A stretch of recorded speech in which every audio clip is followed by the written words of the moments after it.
সামরিক শাসনের উত্তরাধিকার বহন, দুর্নীতি এবং গণতন্ত্র বিরোধী কার্যকলাপে জড়িত থাকার অভিযোগ এনে জাতীয় পার্টির রাজনৈতিক কার্যক্রম নিষিদ্ধ করার দাবিতে সরকারের সংশ্লিষ্টদের বরাবর লিগ্যাল নোটিশ পাঠানো হয়েছে।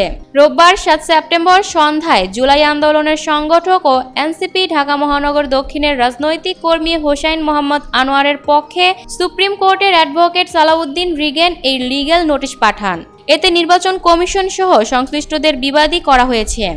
বিষয়টি গণমাধ্যমকে নিশ্চিত করেছেন আইনজীবী সালাউদ্দিন রিগেন।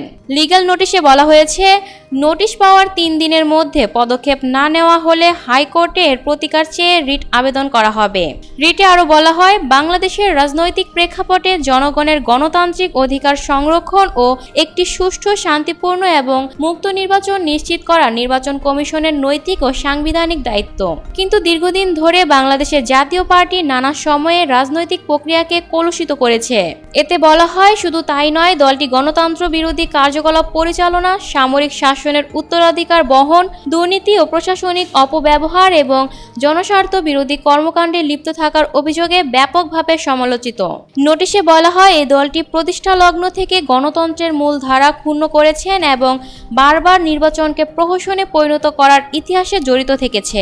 বর্তমানে জাতীয় স্বার্থে এবং গণতান্ত্রিক ভবিষ্যৎ রক্ষার্থে একটি সুষ্ঠু পরিবেশ সৃষ্টির জন্য এ ধরনের রাজনৈতিক দলকে বৈধতা দেওয়া জনস্বার্থ বিরোধী। এর আগে সামরিক শাসনের উত্তরাধিকার বহন, দুর্নীতি এবং গণতন্ত্র বিরোধী কার্যকলাপে জড়িত থাকার অভিযোগ এনে জাতীয় পার্টির রাজনৈতিক কার্যক্রম নিষিদ্ধ করার আবেদন জমা পড়ে নির্বাচন কমিশনে।